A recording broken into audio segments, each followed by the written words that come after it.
The movement was begun by a scientist who discovered, quite by accident, these signals being sent. Please understand, they are safe as long as they are not discovered.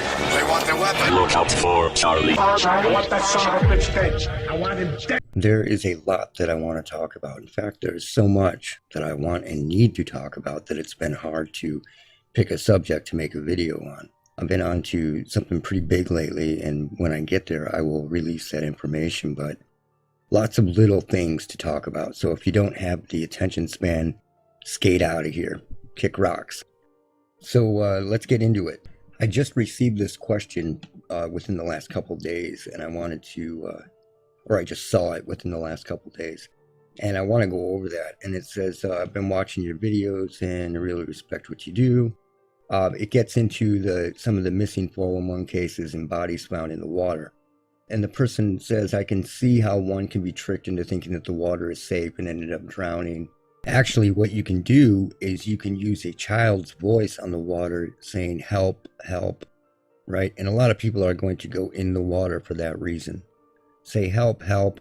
They hear a child's voice, not a man, not a woman, a child. And they go into the water, and then you simply paralyze the diaphragm with RF. You can do that very easily. As soon as you paralyze the diaphragm, a person cannot breathe. So this is actually very easy to do. And the diaphragm and all sorts of functions are controlled through cranial nerves. So if you send out signals that affect those cranial nerves, you can paralyze a lot of things. If your diaphragm isn't functioning, you cannot breathe. If you can't breathe, you can't swim because you're more worried about not being able to breathe. So that's one simple way to do it. It's all trickery. Now, a lot of people have heard this help. In fact, someone that lives very close to me stopped her car out in front of a church in the middle of winter, walked out to the Detroit River, and walked out onto the ice. No one knows why, and she vanished after that. There you go. If you heard a child's voice saying help, help, or something to that effect, that would lure you out onto that ice or into that water. And then they say there are more than a handful of cases where the person is found weeks or months later when the place has been searched multiple times with large traces of GHB in their system. Marks found on their bodies. It says, in fact, RF weapons is the only explanation that makes sense in a lot of these cases. But what is your take on those cases with a high level of GHB and torture? Is it possible that the same people are behind this, or maybe they are tricking individuals to act like serial killers, rapists, etc.? I have a lot of opinions on this that I've never talked about before, and here I'm going to take the time to talk about it. Now, I have researched this extensively, and there are many cases where GHB is found in large traces in the system. There are also cases where women have gotten into minivans with their kids that didn't drink. There are cases like this. Didn't drink, left a place, and by the time they got home and had gotten in an accident, it turned out that they had these very large levels of alcohol in their system, which also happens to these people as well. There was a kid that was pulled over by the cops, and he was a little bit drunk. He had been drinking, low blood alcohol level, but he was a minor. Went missing. When they found him, it was after bar hours, and the dude was loaded, like loaded. So something is happening here. What is happening? Well, you can cause dopamine dumps in the brain with RF. The brain makes GHB. So something is happening causing the brain to dump GHB, dump dopamines, dump things. This can be blamed on a lot of the really weird ODs as well, like Prince, right after he started talking about chemtrails, right? Or Anna Nicole Smith's kid that had the large dump in the middle of a hospital and OD'd. This can happen. There are ways to make, and this is verified, they have caused dopamine dumps. I'm sure there are ways to dump GHB because the human body makes it, or transform something into GHB, or almost instantly ferment something into alcohol, transform something, sugars into alcohol, something like that. Now, as far as the torture goes, They can't prove that to me yet, and here's why. They can find things on the body, on a dead body, that look beaten up, that have happened from other things where the body is bruised or whatnot, which I don't want to, but I would have to see photos of these rope marks and what they are claiming is torture to verify it with my own eyes that it's torture. They could be looking at something and interpreting it in a completely different way than what actually happened. But as far as the other stuff, that's what it seems to me is happening. They're causing dumps in these people, or they're changing things like sugars or whatever into alcohol. Now, as far as the bodies, the time of death, all you need for that is cold. If you keep something cold, so that is still a mystery. The cold part and finding the body, weeks or days or months later, that is still a mystery to me, but it can all be done. All that can be done. I've thought of many things, but I don't want to talk until I have more evidence behind that. Which brings me to, the whole missing 411 thing brings me to the creator of the missing 411. I watched a documentary for the first time the other night, the UFO Connection. And I find it very strange that, this guy, David Paulides, was into and involved with MUFON years and years before. So, member of MUFON goes out, investigates this, and pretty much boils it all down to the UFO Connection, which is really no different than paranormal investigator goes out, investigates something, and determines that it's ghosts. Or Bigfoot investigator goes out, investigates something, and determines that it's Bigfoot. It left me scratching my head. Now, when I came into this whole thing, I was a believer in the paranormal. Big time. I wanted to get to the bottom of EVPs and all that. And I was thrown for a loop when it didn't match up, when nothing matched up. And then over the years, I realized that 99.5% of this paranormal activity was artificial. It was man-made, 100%. And, it takes a lot to eat your own beliefs, throw them in the trash. It takes a lot to do that. So I guess what I'm getting at is I would have a lot more respect for people who came into something looking for something else and then having to change their whole worldview based on the evidence they found. That is very, very important. I believe it is very, very important. And for the record, I wasn't some, paranormal psychic nut.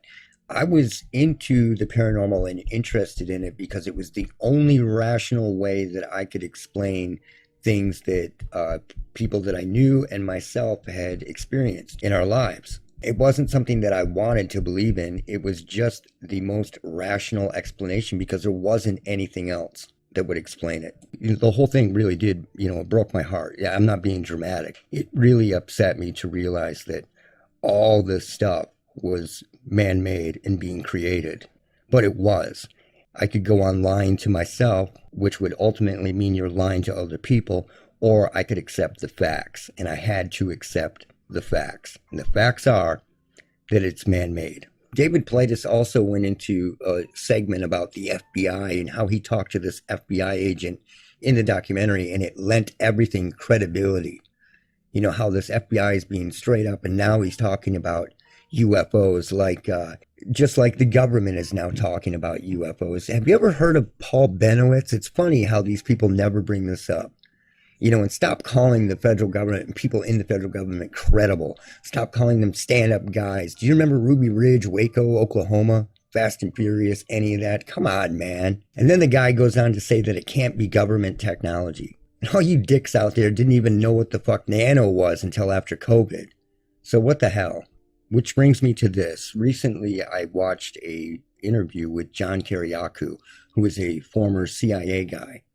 And he's on Koncrete. It's like a 3-hour interview. And eventually they get into talking about RF weapons, directed energy weapons, and all that.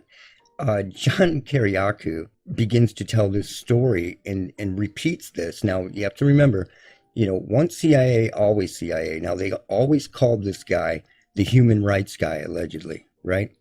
And he supports, clearly, by the way he talks, he supports the mental health narrative and all the bullshit. And even though he is pretty experienced as far as being mistreated by the people who once employed him, he really has no idea what he's talking about when it comes to directed energy weapons. And since he was known as the human rights guy, who is going to tell him anything? He begins talking about directed energy weapons and how he was talking to William Binney about directed energy weapons. And he gets to this. Listen to what he says here. He said, we don't know if it's DARPA that's doing this kind of thing. But, he said, I can tell you how you can tell who is insane and who's not. Mm-hmm. Ask them if the waves follow them when they travel. He said, there is no technology to beam this stuff from satellites. It's not possible. No.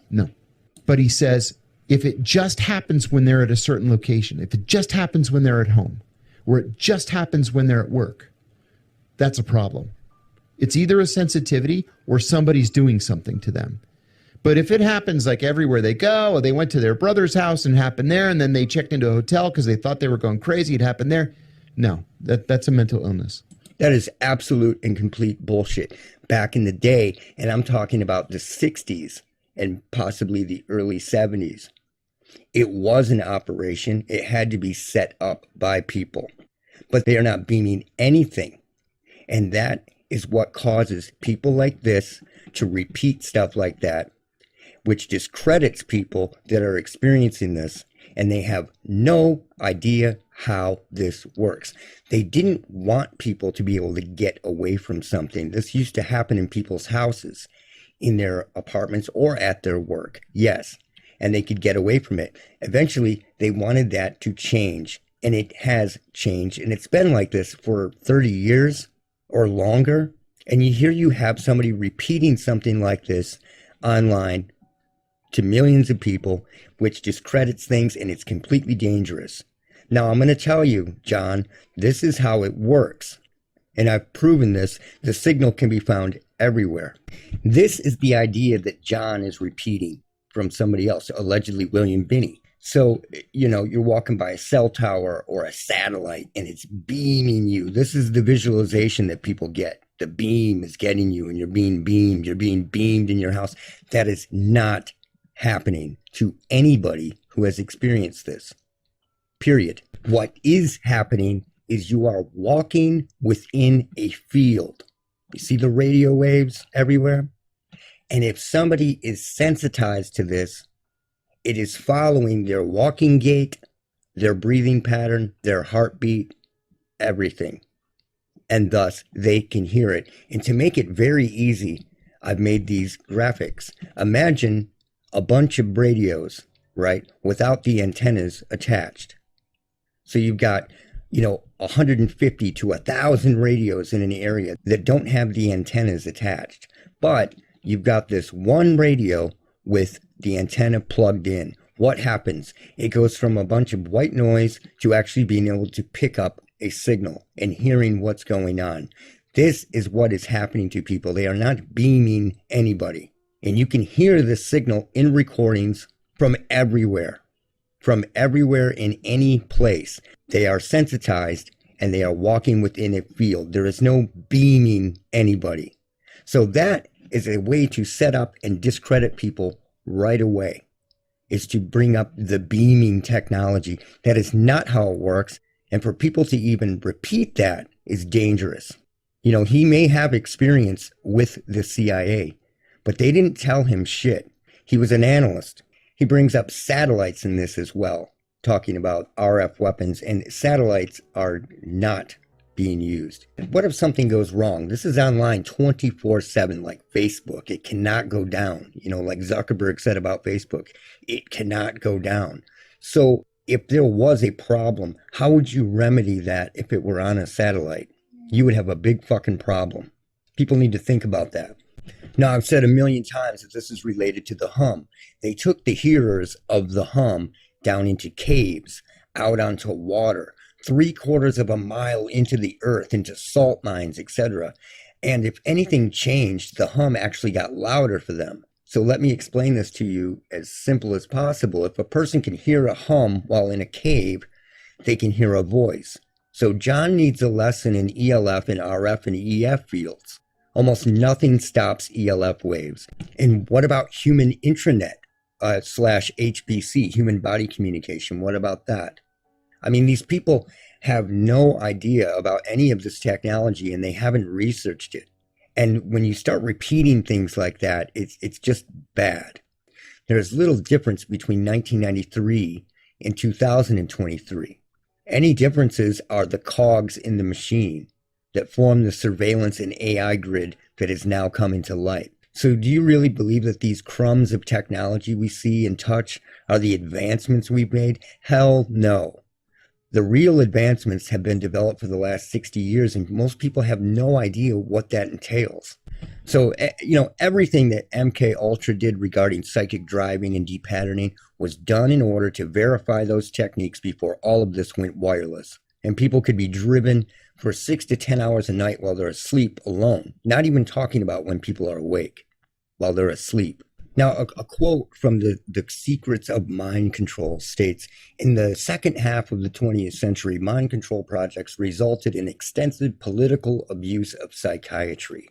Now, I'm going to step right over and well beyond this quote to say psychiatry is part of the mind control apparatus. And I don't mean literal mind control like this. Kill John Lennon! Kill John Lennon! Kill John Lennon! Kill John Lennon! I mean mass experimentation and weaponization of MK-born techniques that have been used at Guantanamo Bay since its inception and beyond.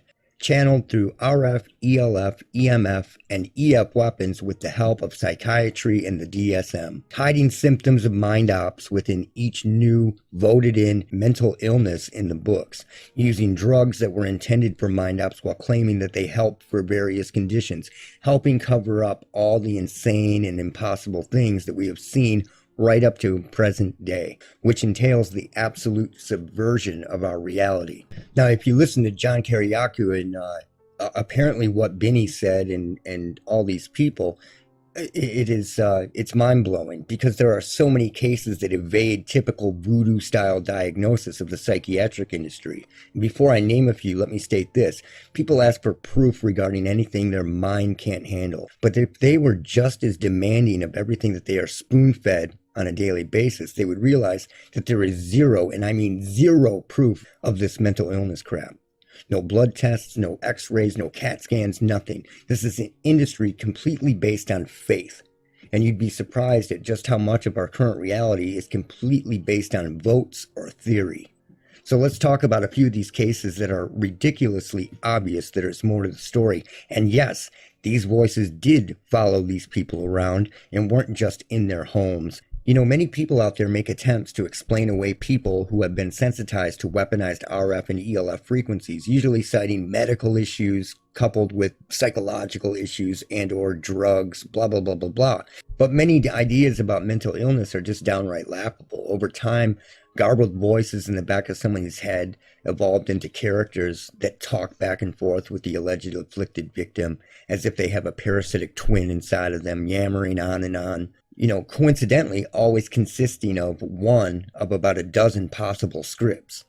And I'm not joking, there are only about a dozen scripts that are used to keep someone in a state of perceived mental illness, as if mental illness was as uncreative as a Hollywood scriptwriter. But why would all this be limited to a dozen different scripts?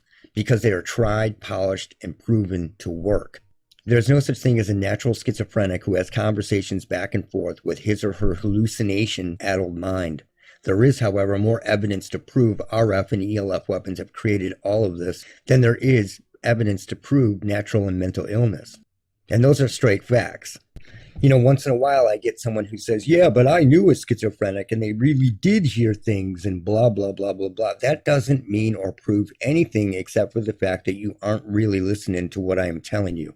Many people who have been sensitized to RF and ELF have had inside jokes played on them. Were there parasitic twins or their schizophrenic minds plotting these jokes? You know, well, I've got a surprise for you. You'd have to be somewhat delusional or mentally incapacitated yourself to believe any of that. And these inside jokes are played out by contractors or military intelligence looking for a laugh. And it can be put into these AI scripts. People are talked to death, back and forth, by chatterbots. There isn't a man in a van piping messages or beaming messages into someone's surroundings. It's long distance and it's automated.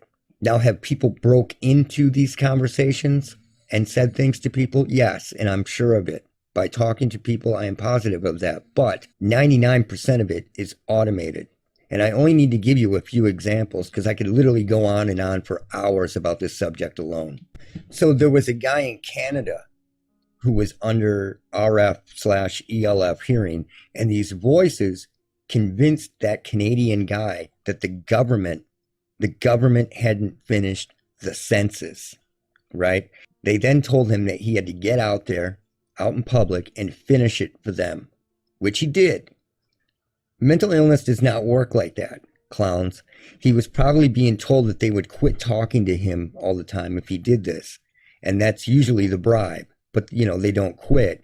But it's a simple test to see how far they can get a person to go. So if you really use your head, you'll understand the possibilities of this. So they told him, get out there, go door to door and do the census for us. And he did it. Do you think somebody's mental illness played that trick on them?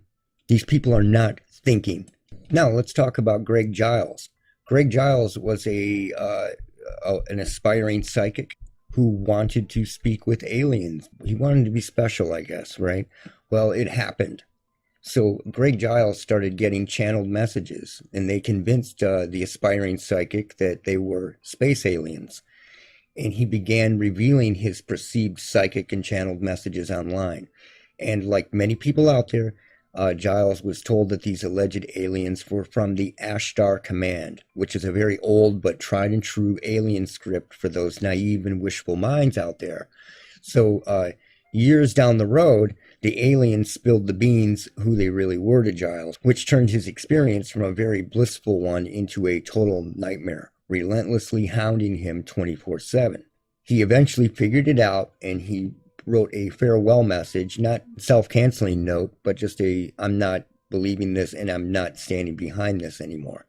And he said in that note, hello everyone, I'll be taking down this blog shortly in the days ahead, as I do not want to see anyone else entrapped in the horrible U.S. government PSYOPs program that had lured me into its trap some years ago and has refused release of its clench on me and my life. At this time, I am leaving this blog up simply to get this message out to the remaining visitors and hope that they will share this message far and wide and reach those who have formerly followed my work. And then he goes in to say that what he thought were aliens talking to him and sending him these messages were nothing but government operators. And then he goes on to say it's destroyed my life and continues to devastate my life until this very day. And then he says, I am certainly not alone, as the number of victims grows exponentially each day. Now, this is why it's so awesome, and it really is credible, because this is a UFO guy who wanted to believe in UFOs and wanted to believe in psychic messages from aliens and all that, right? Then he finally figures it out and comes to grips with what is reality. So he says, my advice to all is to stay clear of these stories of UFOs, extraterrestrials, channeled messages, and psychic mediums speaking to the dead, as these fictitious new accounts and dubious television programs are a direct part of, or at the least stand as complement to, the huge encompassing plan to desensitize and familiarize the public to synthetic telepathic communication. And he is so right on with that statement. It is unreal. So here's another case where mental illness does not just make this stuff up. Come on, man. And the guy could hear it everywhere. Now, these voices also did the exact same thing very quickly to Cannibal Corpse guitarist Pat O'Brien, where they convinced him that the aliens were coming, right? Causing him to call his family to frantically tell them that the aliens were coming. Then he lit his house on fire in a panic and broke into a neighbor's home and was found hiding from the space invaders. And if it hits them hard, hits them fast, it can make them do crazy things in the panic. Now, here's the case of Harlan Gerard. Harlan Gerard was actually on the Brain Invaders episode of the Jesse Ventura conspiracy theory show, right?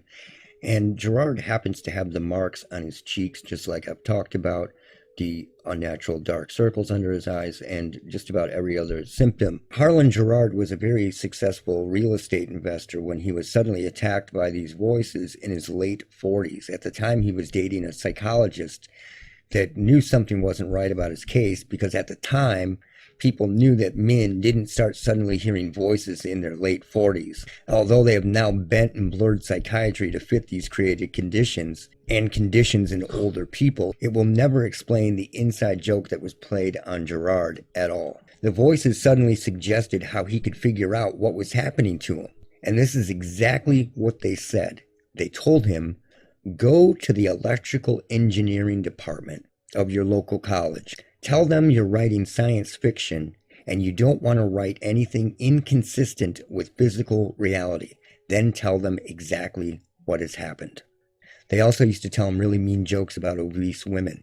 If you're rationalizing this as mental illness in 2023, you may be the one in need of a Thorazine drip.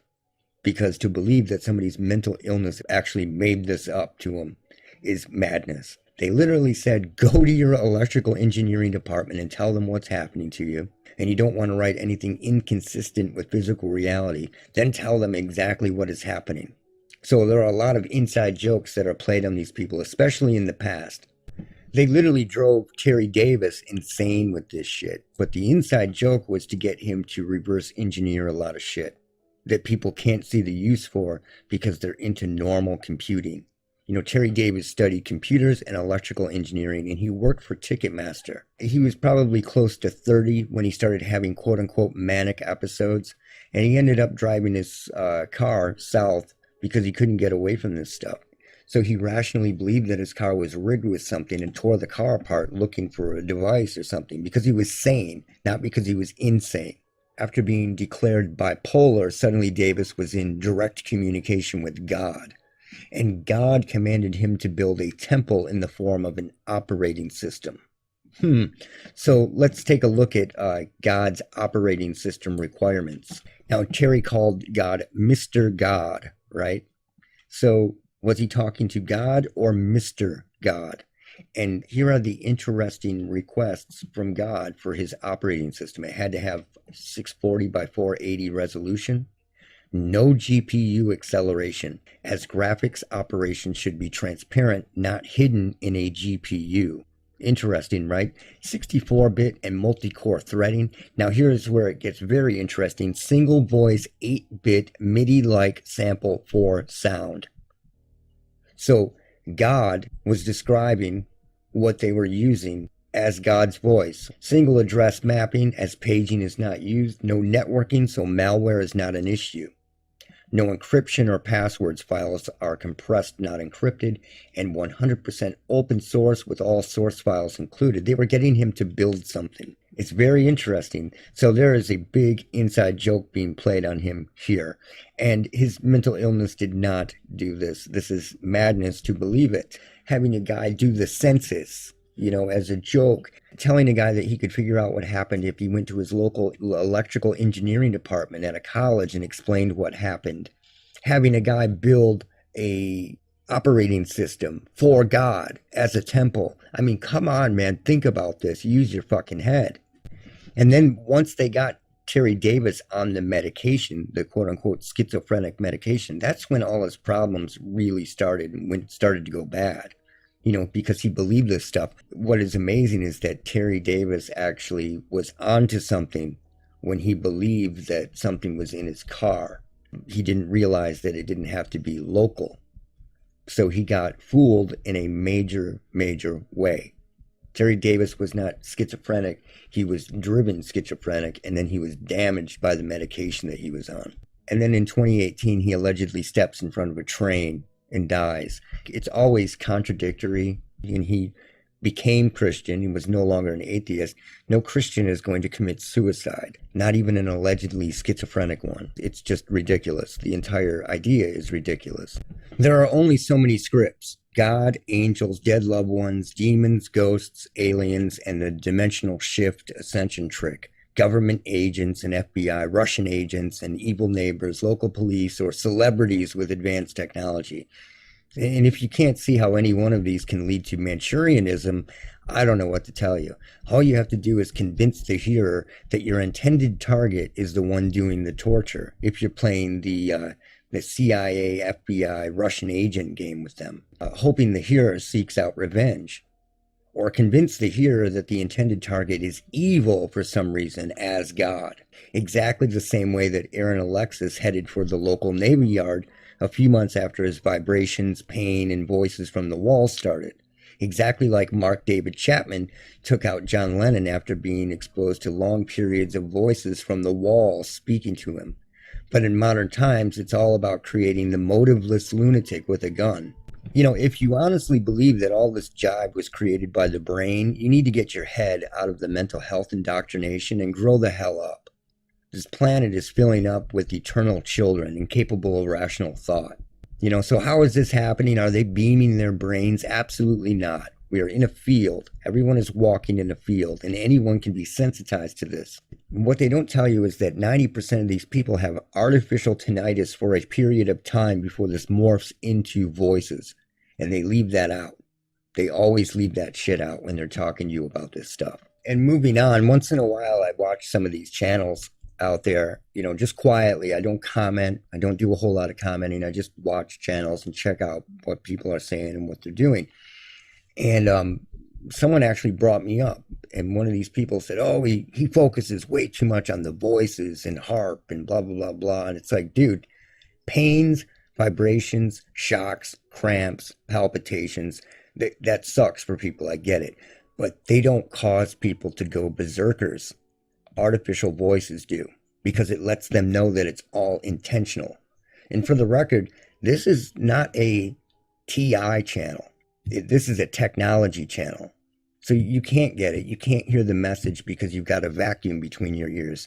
This channel is about the world. You know, depression, suicidal behavior, bipolar, physical ailments, dementia, diabetes, artificial tinnitus. And yes, voices are affecting everyone, and it will get worse as science, psychiatry, frequencies, aerosol chemicals, bacteria, and fungus are all weaponized to the highest power. So, you know, when you're coming from that inward perspective, it is turning you more and more into a self-centered idiot as time goes by. You have to look at this bigger, outside of what you are experiencing alone. You know, none of this channel is about me. When you visit a lot of channels, it is me, me, me, me, me. And this channel is not about me. This channel is about what is going on out there. And I think that's it for now. Look out for Charlie.